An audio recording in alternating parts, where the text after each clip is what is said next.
Hi friends, how are you? I'm Nicole, and this is Crimes with Cole.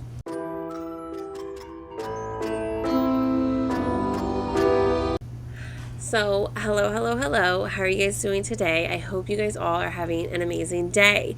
I hope you guys have had a great week thus far and are ready for another crazy crime story.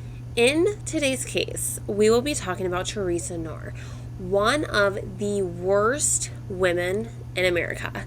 Not only was she a horrible woman, but she was specifically a horrible mother. This case is a rather deep one. She did some pretty awful things to her kids, some of which include abuse, neglect, pimping out, and much more. It may not be the case for you, and if it isn't, that's okay. I understand. And hopefully we can meet back up in the next video. But for those of you who want to stick around, I really appreciate it, but just proceed with caution. Theresa Knorr was born on March 12th, 1946, to her mother, Swaney, and she was one of 4 kids. Now, her stepfather, Jimmy, had taken her and her brother in and treated them both like they were his own when he had decided to be with Swaney.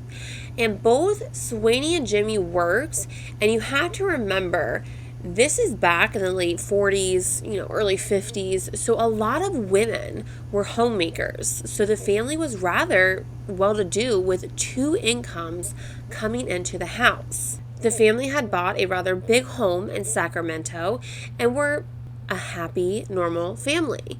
But in the late 50s, Jimmy was diagnosed with Parkinson's disease, which would cause these uncontrollable shakes.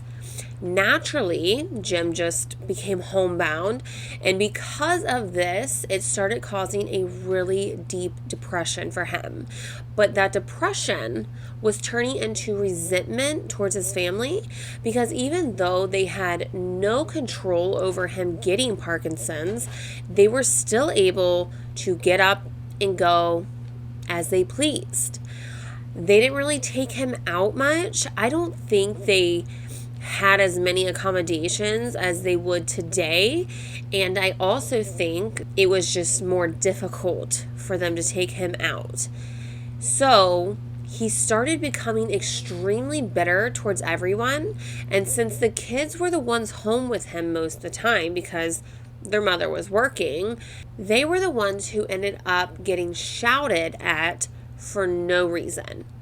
You have to also remember they were living this lifestyle with 2 paychecks, and now they only have 1. So Swaney is now having to work overtime, pick up a little side job, a second job, just to make ends meet, on top of still having to tend to the house and the kids because Jim physically cannot do it. It was exhausting for her. She was exhausted. And I could only imagine how miserable she became having to work to support their family and still keep up with her 4 kids and a husband with Parkinson's disease.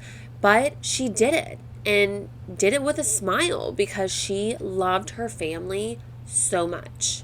It was a struggle for her, and after repeatedly doing this day in and day out, she started to decline, and it showed.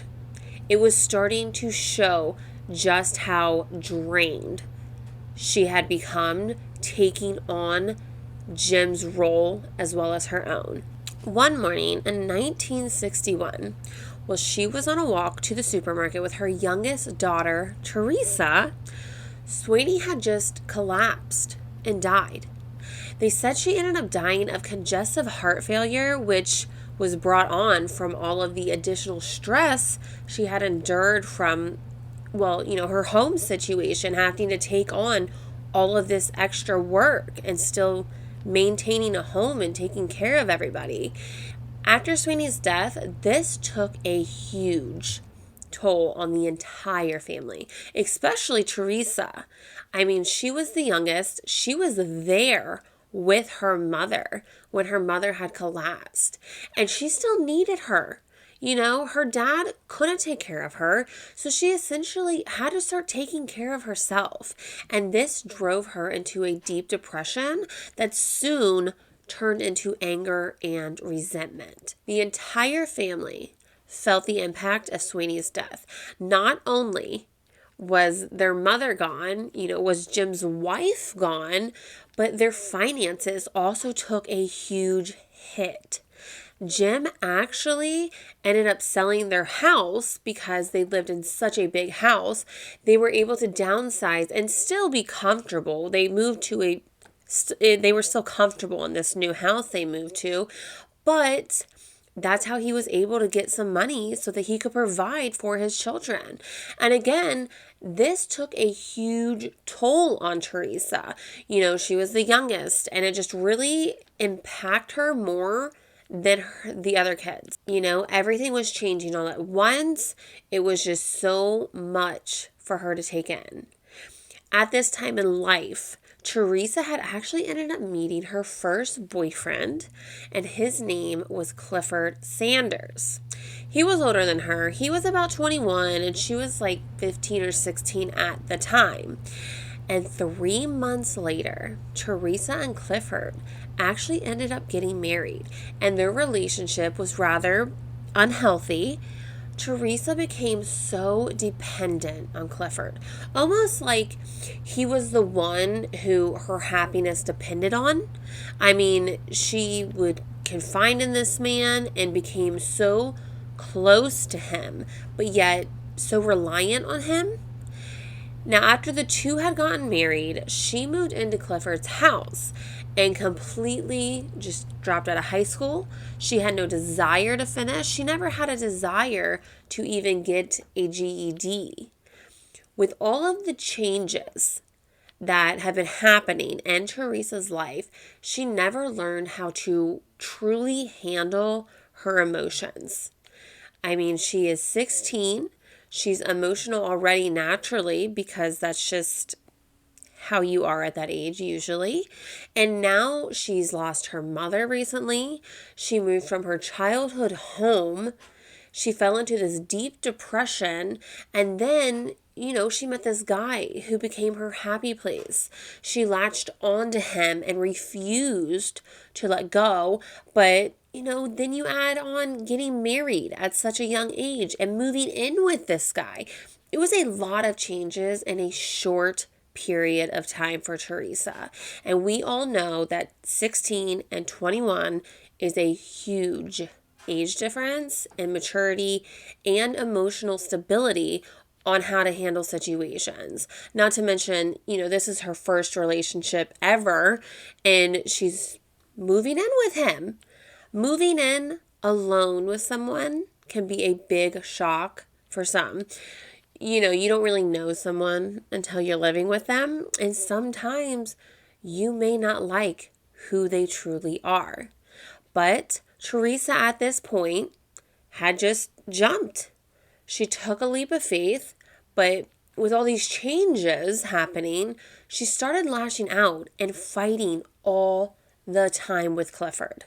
I think there was probably a lot of suppressed feelings from her mother's death in childhood that she never really dealt with, and they started to come to the surface.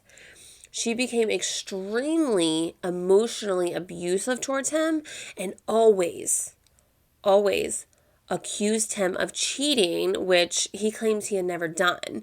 But that did not stop her from being a very jealous and insecure girl.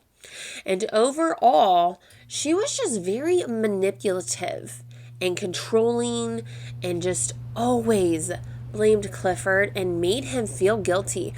She made him feel guilty for things he hadn't even done.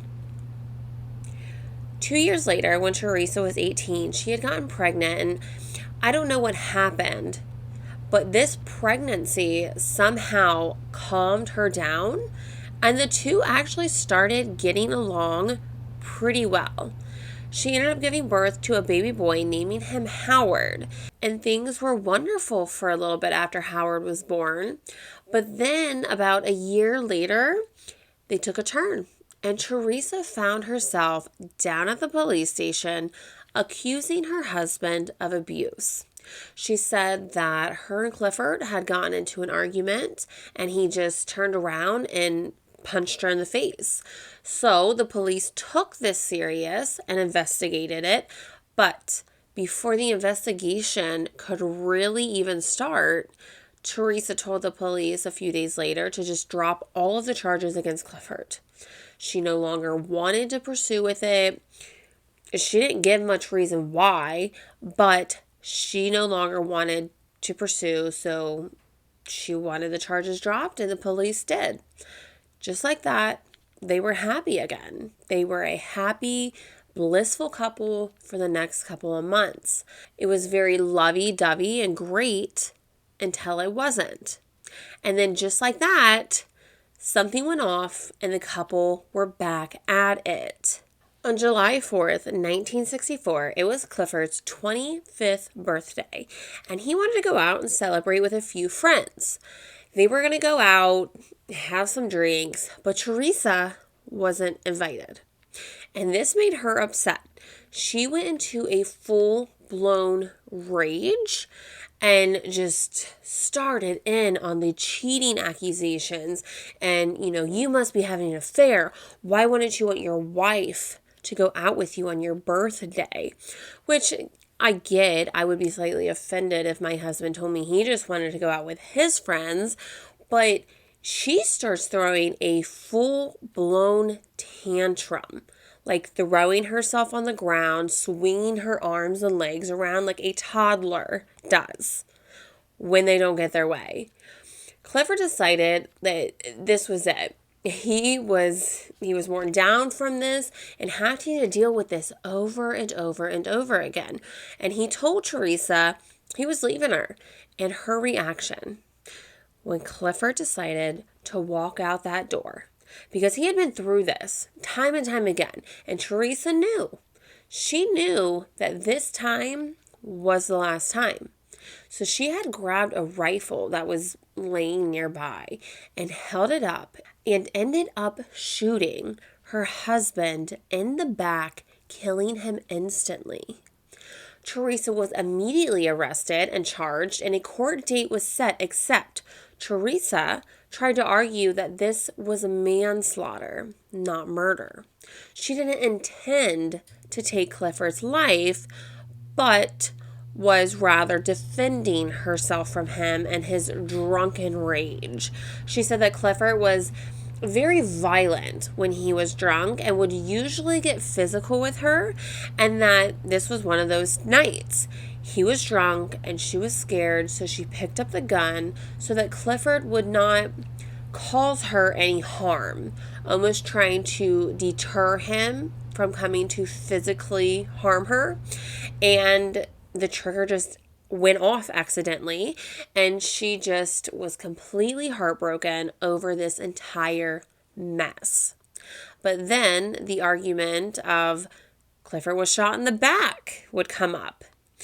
If her story was true, if Clifford truly was trying to come after her and she picked up the gun in fear for her life, how would he have been shot in the back?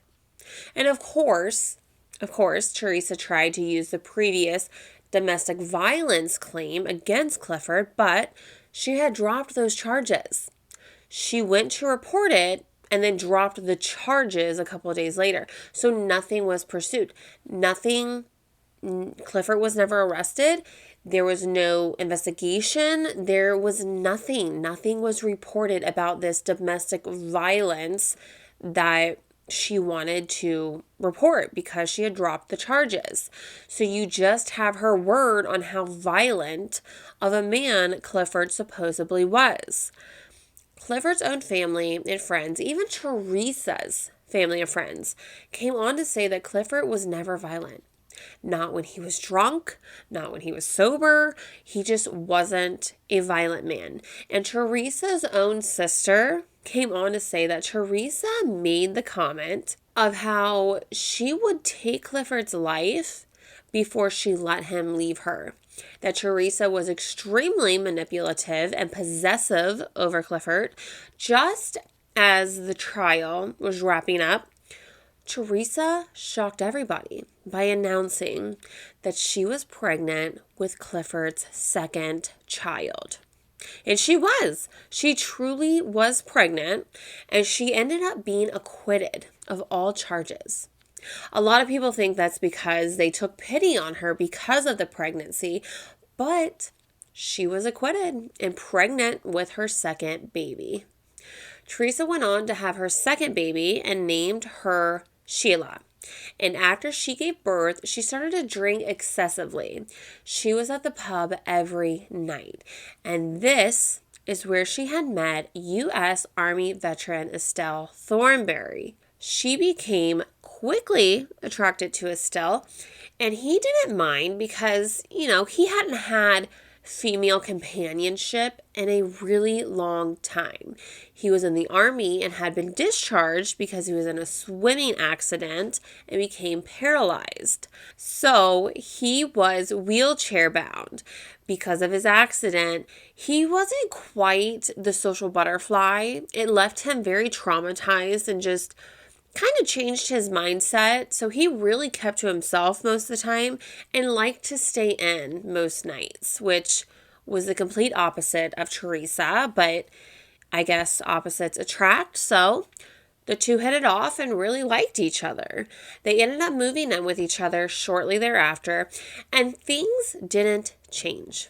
Theresa was still going out to the pub every night, leaving Estelle home with her 2 young children, which I don't know who she was leaving the kids with before, like in the first place, before she even met him. But now you have this paralyzed man home every night with 2 small children that aren't even his, while his girlfriend, their mother, goes out partying. And then to top it all off, she would come home drunk and just start in on him as well, like arguing over everything and anything. And sometimes she wouldn't even come home at all. She'd be gone for days at a time with no calls, no words, nothing on where she was going or where she had been. It wasn't like she told the barkeep, hey, call my boyfriend, let him know I'm getting ready to pass out in the back. Nothing. She would go out, she wouldn't come home, and she'd be gone for a few days, and then she would just come back. And he stayed. He stayed, and he put up with that for a very long time. I don't know why. Maybe he felt sorry for her kids, or maybe he liked it, but regardless, he stayed with her for a very long time. And he would question her, ask her where she was, what she was doing, but of course, she would start arguments with him, start gaslighting him, avoid questions, just really say whatever to shut him up. And Estelle was convinced she was cheating on him. I think anybody in their right mind would be convinced that their partner is cheating on them after being gone for a few days at a time and then drinking nonstop for days.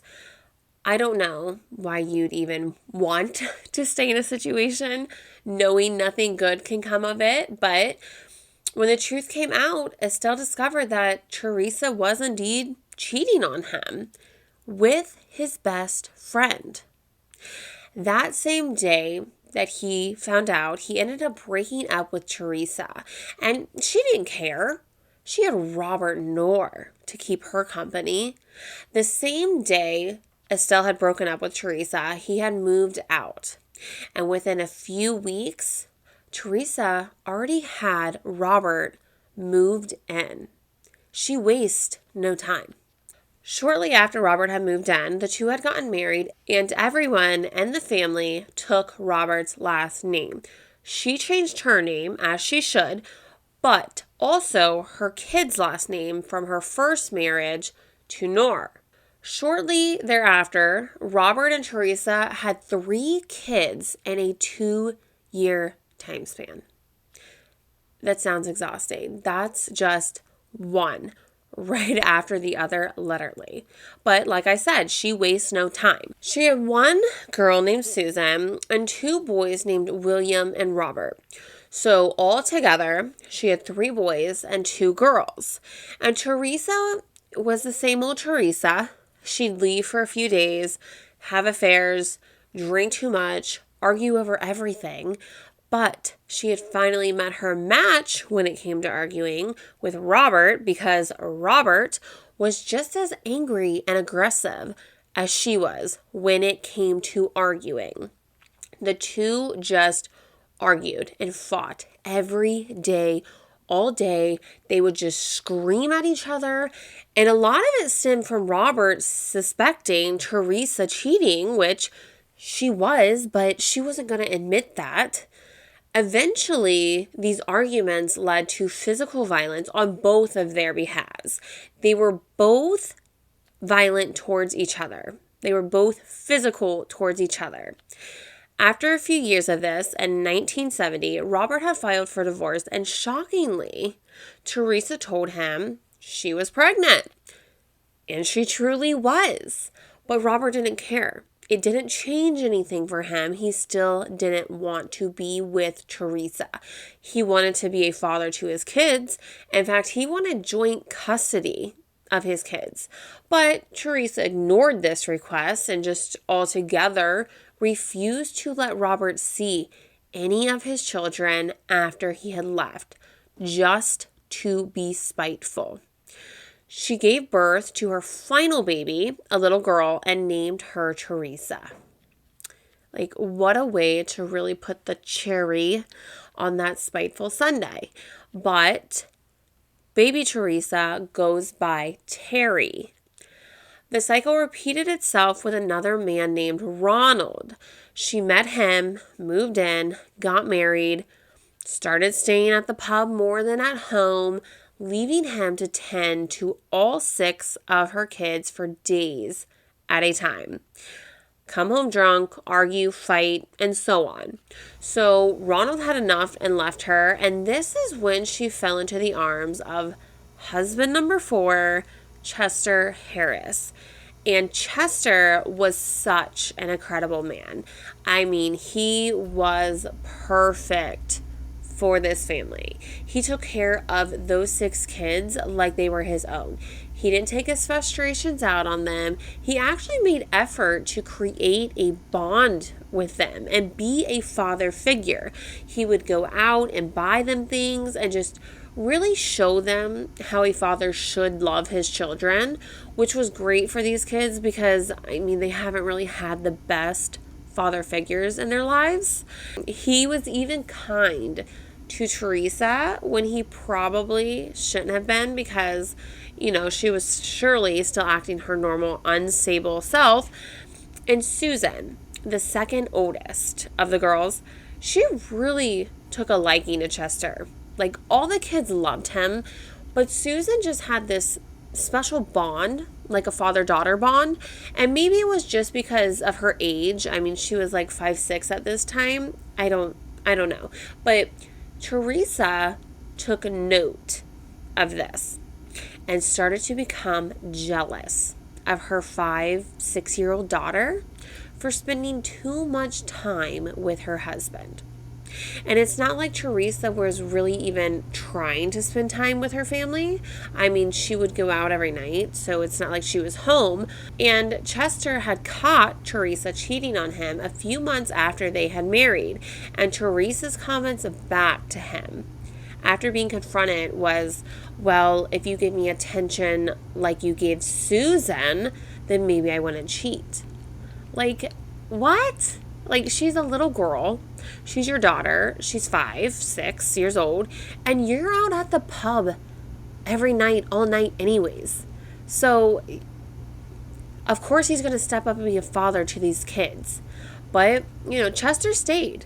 I'm going to assume it was because of the kids at this point, because I don't know why you would want to stay with a woman like Theresa.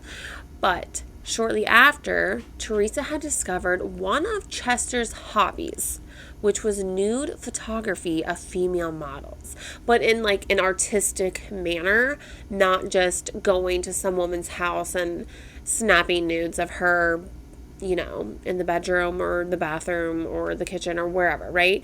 He was into like the art aspect of it. And Theresa, like most women, the way she found out was that she had came across a bunch of nude photos of women in like one of his drawers.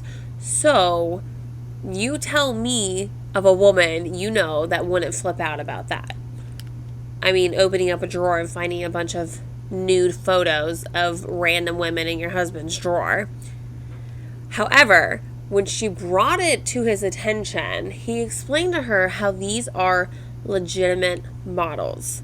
They're paid to do this stuff. It's a hobby I'm into, and even suggested that if she felt uncomfortable with it, then maybe he could just photograph her instead, and only her, and never photograph another woman. But of course, she wasn't having any of that and accused him of cheating and sleeping with these women. Theresa actually ended up filing for divorce from Chester. So now she is a single mother of 6 children with no job, but she was receiving government assistance. But, when you have a drinking problem, you make sure your cup is half full before your kids' plates are. And that's exactly what she did. She took all of that money and spent it on liquor.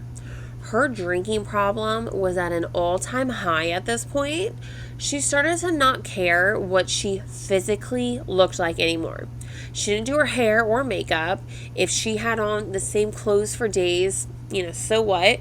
She started gaining weight, and it just plummeted her self-esteem. Now, at this time, her 2 oldest daughters, Susan and Sheila, they were hitting puberty. So they are physically starting to develop and turn, from like these cute little girls into these beautiful young ladies. And, everything about them is changing. And we already know that she has this weird jealous issue over Susan because her one husband was just being a great stepfather to them. So you could only imagine how all of this happening at the same time, on top of her drinking, is just really formulating for a disaster. Theresa started to hate her daughters as they started to develop into these beautiful young ladies, and she would just make the nastiest comments to them, really trying to knock down their confidence, which is awful because, that age is already awful for girls going through all of the hormonal changes they're about to go through, and their bodies are changing, and just everything's changing for a year or two.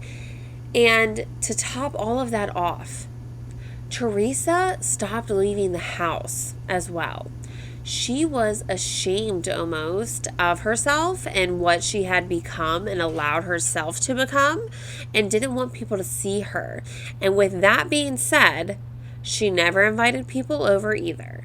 Not her friends, not her kids' friends. She even went as far as to disconnect the phone line to the house because she didn't want people contacting her.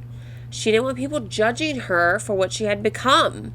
Financially, the family was struggling. They could barely put food on the table because Theresa wasn't working, and all of the government assistance was going to liquor. So they actually had to end up downsizing to a 1-bedroom apartment. 1 bedroom for 7 people, for a mother and 6 children, and it turned into a horrible living situation. Her oldest, Howard, had actually left, moved out, got a job to support himself because he just couldn't handle it any longer. The neighbors of, the family, They never saw anyone coming or going to the apartment except for Theresa and her children. They weren't able to see into the apartment because she had any windows, doors, anything all covered up and blocked. But when they would leave, or enter, they would open the door and they'd be able to see inside a little bit. And it looked like such a mess. Just a nasty mess. They also said that the children smelled like urine and weren't very clean. And when they walked past the apartment door, you would just get a whiff of this nasty odor. Now, at this point, Theresa started having really bad delusions.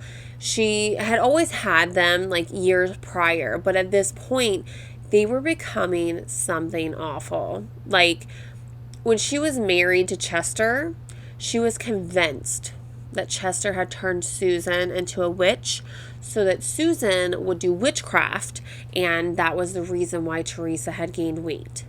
Not because of the drinking or the poor little eating, but because Susan was a witch and she had cast this spell on her to make her gain weight. And this wasn't the only thing she thought. She came up with many far-fetched conspiracy theories, but she was never diagnosed with any other mental illness other than depression. But her delusions of things, they got very bad. This is when Theresa, just out of nowhere, started becoming abusive to her children. I mean, yeah, she would smack them here and there if they did something wrong, give them a whooping. But now she was just, like from a whooping to just being abusive. Like she just crossed the line and was being straight abusive to these children. She would put her cigarettes out on their bare skin and throw things at them, sometimes knives even. I mean, these kids were always on edge around her, which I don't blame them because she was a loose cannon. It was like walking on eggshells consistently, and these kids never knew if she was going to snap or just start laying into them or not. I mean, they never knew, and it kept getting worse. She somehow was able to make all of these kids turn on one another. Somehow, some way, she would show favorites to them in certain aspects and get them all to turn on one another. She would get all of them to pin each other down while she would beat them. And on one occasion, she had all 4 of her older kids pin down Terry. She was the youngest. They pinned her down, and Theresa went and got a gun and held it to her head and told her if she didn't start behaving, she was going to kill her.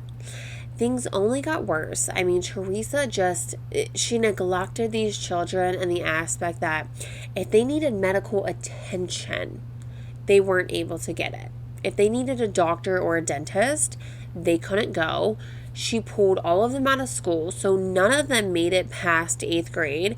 And essentially, these kids became prisoners inside of this apartment, which, really took an impact on their social skills because they had no interaction with anyone, which also led to no one ever seeing the abuse, the bruises, the mark, the strange behaviors, the malnutrition warning signs. Although I think from the beginning, there were probably plenty of warning signs, but, they all stayed locked up for years and years in this apartment. Sheila and Susan, the 2 older girls, they got the worst of it because their mother, for whatever reason, had this jealousy of them and hated them with a passion. I mean, there weren't men coming to the house and the girls weren't leaving the house. I mean, Theresa wasn't even leaving the house. So it's not like there was any sort of competition of trying to keep a male's attention. But I guess maybe because they were younger, prettier, skinnier than Theresa, she hated that. She hated that feeling that she had gotten from them, and she would force feed them. She figured if she would force feed them, then they would gain weight and be undesirable. So she would feed them so much that the girls would actually end up vomiting because it was so much food. And when they tried to keep their mouths shut to prevent food from being shoved in it, their mom would just punch them. She would just punch them in the mouth so hard, it actually would end up breaking like some of their teeth at some points. I mean, the abuse got bad, and it was about to get much worse. Theresa had gotten news that her sister Rosemary had been murdered. She was just out at the supermarket one day and never returned home, and then was found at the end of the street with strangulation marks on her neck. So even though Theresa didn't keep in contact with her sister, I guess maybe just the fact of knowing that someone had murdered her and you don't know who or why, I think it just took a toll on her. The death of her sister took a toll on her, and it sent her into an even deeper depression, which I think the depression had turned into an anger. And the after effect of it was all about to be taken out on the children. It had ended up getting so bad that at one point Susan had ran away. She just opened the front door, ran out, and ran down the street. It didn't stop running. And Theresa had no reaction to this. Like, she wasn't angry. She wasn't sad. She wasn't happy. She was just indifferent and thought nothing of it. The police ended up finding Susan and initially thought she was a prostitute, so they pulled over. When they got out and started talking to her, she was just in this whirlwind of emotions and could barely get her words out. She was just all over the place, telling them how she's getting abused and, she ran away and how awful her mom is. And the police didn't really quite take her seriously. They thought she was having like a manic episode. So they drove her to the nearest psychiatric hospital to have her evaluated. After a few days, they nursed Susan back to the best health that they could get her, and she tried so hard to tell anyone that would listen about her situation at home, how her mom was abusing them, kept them locked inside that apartment, neglects them, and just the horrors of the situation. And a lot of the staff there just kind of blew her off. They didn't really believe what she was saying, and a few of them did, but a majority of them just figured she was making it up. The psychiatric hospital ended up calling her mom to come down and talk to them and the police. When she got there, she had her master manipulating skills that kicked in, and she just basically told them that Susan is mentally ill and does this regularly. She will flee from the home and start making up these elaborate stories that aren't true, and she's just a mentally ill girl. And I'm so sorry for the confusion, so sorry to bother you. And they all believed her.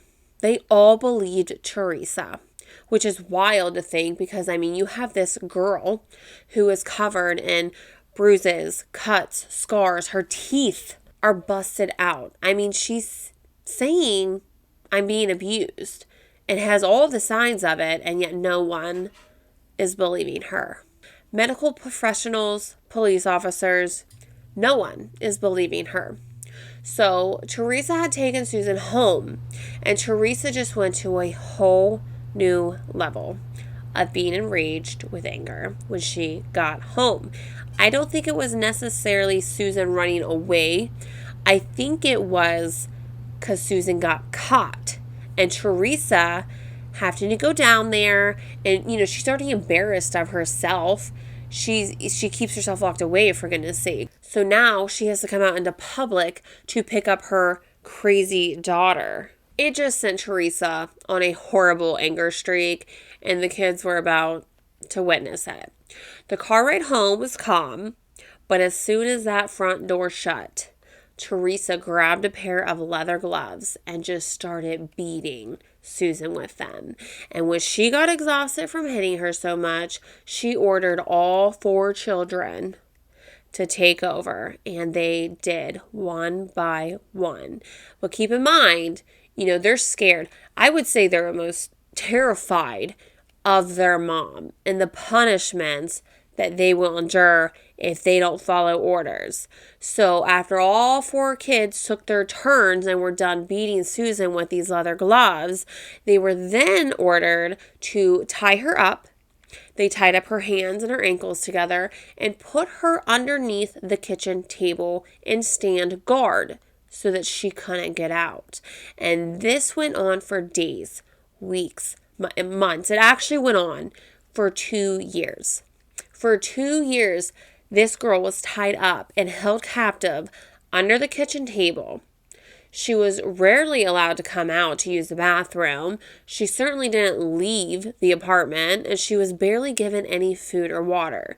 I mean, she got so little food that her siblings actually felt sorry for her and would try to sneak her some food so that she could eat something.